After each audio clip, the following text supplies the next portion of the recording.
Welcome dear students. Discovery classes में HR sir आप लोगों का फिर से हार्दिक अभिनंदन करते हैं, वेलकम करते हैं और स्वागत करते हैं। डियर स्टूडेंट्स, आज की क्लास में हम लोग बात करेंगे पुष्पी पादपों में लैंगिक जनन। बोर्ड एग्जाम में बहुत बढ़िया प्रश्न यहाँ से आप लोगों से पूछे जाते हैं। चैनल को अभी तक आपने सब्सक्राइब नहीं किया है तो सब्सक्राइब कर लें और बेल आइकन को भी दबा दें, क्योंकि अच्छी क्लास यहीं से मिलती है और अच्छी क्लास पर आप सब लोगों का अधिकार है। तो देखिए, पुष्पी पादपों में लैंगिक जनन यह टॉपिक है। कॉपी पेन लेकर के ध्यान से इसको लिखेंगे, पढ़ेंगे, सीखेंगे, क्योंकि ये नोट्स बनाने वाली क्लास है। नोट्स जरूर बनाएं। देखिए, पुष्पी पादपों में लैंगिक जनन क्या है, क्या आप लिख सकते हैं। पुष्पी पादप कौन से होते हैं? जिनमें पुष्प आते हैं, ठीक है, जिनमें पुष्प खिलते हैं, जिनमें पुष्प लगते हैं, उनको हम क्या कहते हैं? पुष्पी पादप कहते हैं। बात समझ में आई होगी। अब देखिए, साइंस में पुष्पी पादपों को एक नाम से जानते हैं, आवर्तबीजी पादप या एंजियोस्पर्म। जिन पादपों में पुष्प आते हैं उनको क्या कहते हैं? आवर्तबीजी पादप या एंजियोस्पर्म्स कहते हैं, ठीक है, ये ध्यान में रखना। और इनमें जैसे नर व मादा जननांग जो होते हैं ना, पुष्प में ही स्थित होते हैं। तो ये क्या है? इनमें जननांग जो होते हैं पुष्प में स्थित होते हैं या पुष्प में अवस्थित होते हैं। ये बात आप लोगों ने ध्यान से लिख लीजिए कि आप लोगों से पूछे कि पौधों में, पुष्पी पादपों में जननांग कहाँ स्थित होते हैं, तो आप बताएंगे पुष्पों में स्थित होते हैं, ठीक है, फ्लावर्स में स्थित होते हैं। खास बात क्या है? नर जननांग क्या कहलाता है? आप लोगों से पूछ ले कि पौधों का नर जननांग क्या कहलाता है, तो आप बताएंगे पुंकेसर कहलाता है। क्या कहलाता है? पुंकेसर कहलाता है। एक नंबर का प्रश्न आ जाता है, पुंकेसर किसे कहते हैं? आप बताएंगे नर जननांग को पुंकेसर कहते हैं। तो भैया, स्त्री जननांग क्या कहलाता है या मादा जननांग क्या कहलाता है? पौधों का मादा जननांग क्या कहलाता है? तो आप बताएंगे स्त्री केसर कहलाता है। पुष्पी पादपों का मादा जननांग क्या कहलाता है? स्त्री केसर कहलाता है। तो पुंकेसर व स्त्री केसर क्या है भैया? पौधों के जननांग है। नर जननांग पुंकेसर, मादा जननांग स्त्री केसर। नर जननांग पुंकेसर, मादा जननांग स्त्री केसर, ठीक है। यह बात अगर आप समझ में आ गई तो दो बहुत बढ़िया प्रश्न यहां से निकल करके आते हैं, नंबर फर्स्ट और नंबर सेकंड। पहला प्रश्न क्या है?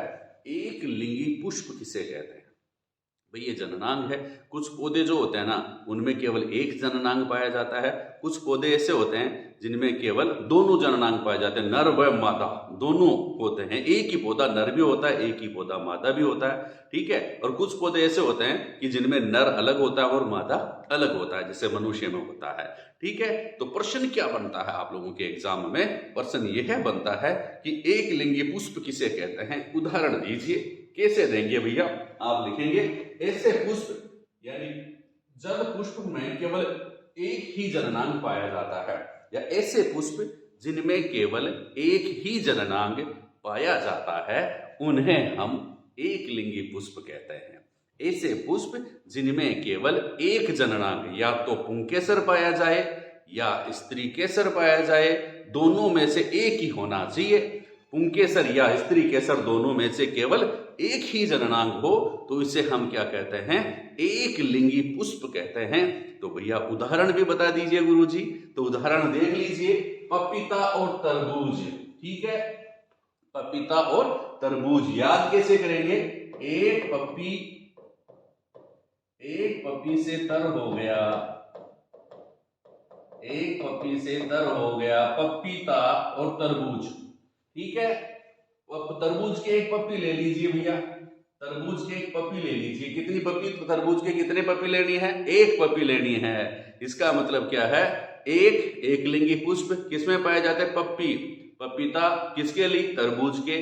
तो पपीता व तरबूज में एक लिंगी पुष्प पाया जाता है। बात समझ में आ गई। अब दूसरा देखिए भैया, उभयलिंगी पुष्प किसे कहते हैं? उभयलिंगी पुष्प ऐसे पुष्प जिनमें स्त्री केसर व पुंकेसर दोनों जननांग पाए जाते हैं, उन्हें क्या कहते हैं? उभयलिंगी पुष्प कहते हैं, उभयलिंगी पुष्प कहते हैं। दोनों जननांग जिनमें पाए जाते हैं उन्हें उभयलिंगी पुष्प कहते हैं। कौन कौन से हैं बच्चा? सरसों व गुड़हल। सरसों जो होती है, सरसों का साग किसी के साथ खाया जाता है। दो चीजें तो होती हैं, गुड़ जो है वो भी किसी के साथ तुम खाते हैं, तो गुड़ अकेले भी खाते हैं लेकिन दोनों के साथ ज्यादा खाते हैं। तो सरसों और गुड़, ठीक है, सरसों और गुड़हल, सरसों व गुड़हल जो है वह क्या है? उभयलिंगी पुष्प इनमें पाए जाते हैं। इनमें नर जननांग भी पाए जाते हैं इनके पुष्प में, और मादा जननांग भी पाए जाते हैं। ये खास बात आप लोग ध्यान में रखेंगे।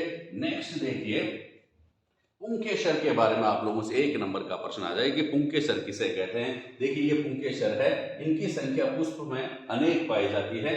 पुष्प पुंकेसर के बारे में आपको 3-4 बातें याद रखनी है। 10th क्लास के लेवल की ये क्लास है, इसलिए ज्यादा मैटर नहीं बताएंगे, वो ही मैटर जो आपकी बुक में है उनको हम याद करवा रहे हैं। पुंकेसर को क्या कहते हैं बच्चा? नर जननांग कहते हैं। पुंकेसर को क्या कहते हैं? नर जननांग कहते हैं। दूसरी खास बात क्या है? इनमें क्या बनते हैं? परागकण बनते हैं। परागकण किसमें बनते हैं? पुंकेसरों में बनते हैं। तीसरी खास बात क्या है? परागकण सामान्यतः पीले होते हैं। परागकण किस प्रकार के होते हैं? सामान्यतः पीले होते हैं। और पुष्प के पुंकेसरों को छूने पर हाथ पीले हो जाते हैं। अरे भैया कई बार पूछ लेते हैं हाथ पीले करने का क्या मतलब है? हाथ पीले क्यों हो जाते हैं, किसके कारण हो जाते हैं? ये मत लिख देना भैया लड़कियों की शादी होती है तब उसके हाथ पीले कर देते हैं। ऐसे नहीं है, हाथ पीले करने का मतलब शादी होना नहीं होता है। अगर किसी ने पुष्पों को छुआ है, मतलब जब हाथ पीले हो जाते हैं ना, तो इसका मतलब ये नहीं है कि शादी कर दी है ना। अपन तो राजस्थान में तो यही कहते हैं ये शादी हो गई है इसलिए हाथ पीले कर दिए हैं। लेकिन हाथ पीले क्यों हो जाते हैं? जब किसी पुष्प को अपन स्पर्श करते हैं तो क्या बताएंगे कि पुंकेसर जो होते हैं ना उनके ऊपर परागकण लगे होते हैं। जब हाथ आप फूलों को स्पर्श करते हैं ना, तो ये पुंकेसर से लगे परागकण जो होते हैं वो आपके हाथों पर चिपक जाते हैं।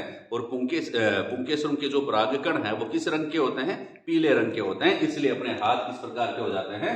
पीले रंग के हो जाते हैं। अर्थात पुष्प के पुंकेसरों को छूने पर हाथ पीले हो जाते हैं। क्यों भाई? परागकणों के पीले रंग के कारण।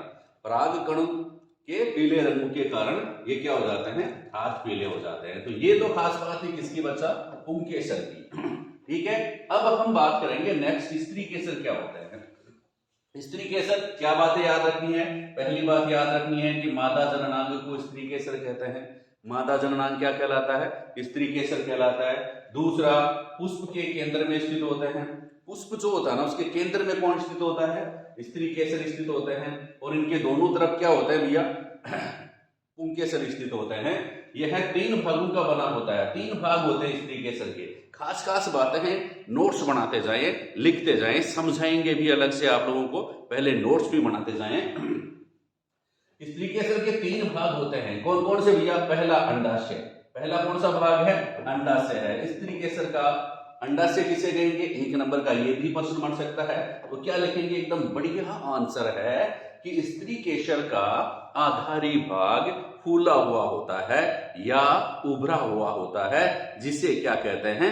अंडाशय कहते हैं। ये देखिए आधारी भाग है, ये फूला हुआ भाग है, इसको क्या कहते हैं? अंडाशय कहते हैं।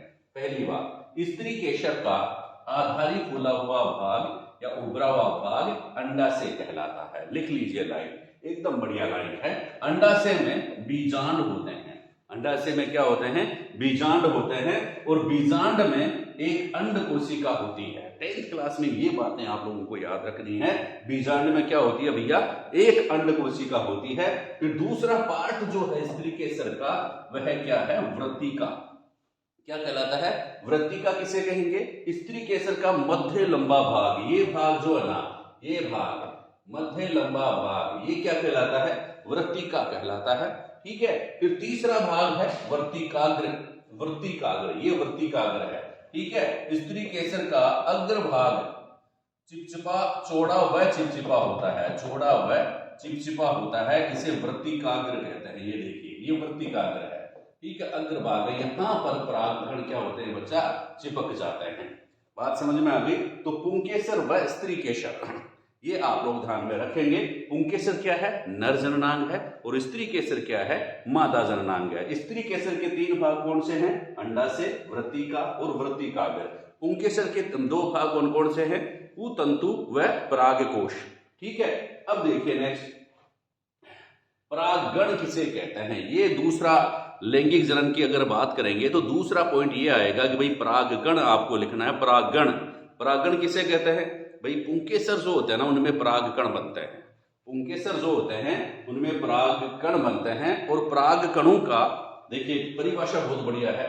परागकणों का पुंकेसरों से वृत्तिकाग्र तक पहुंचने की क्रिया क्या कहलाती है? परागण कहलाती है। क्या कहलाती है बच्चा? परागण कहलाती है। और परागण जो होता है वह 2 प्रकार का होता है। कितने प्रकार का होता है? 2 प्रकार का होता है। पहला स्वपरागण और दूसरा परपरागण। पहला स्वपरागण, दूसरा परपरागण। पहला स्वपरागण, दूसरा परपरागण। परागण 2 प्रकार का होता है। स्वपरागण किसे कहेंगे? जब पराग कणों का स्थानांतरण उसी पुष्प की वर्तिकाग्र तक होता है। जब पराग कणों का स्थानांतरण उसी पुष्प की वर्तिकाग्र तक होता है तो उसे क्या कहेंगे? कहीं जाने की जरूरत नहीं है। उसी पुष्प की वर्तिकाग्र पर परागकण आ गए हैं तो इसे क्या कहेंगे? स्वपरागकण। एक ही फूल है, उसी फूल के परागकण उसी फूल की वर्तिकाग्र कह देंगे स्वपरागण।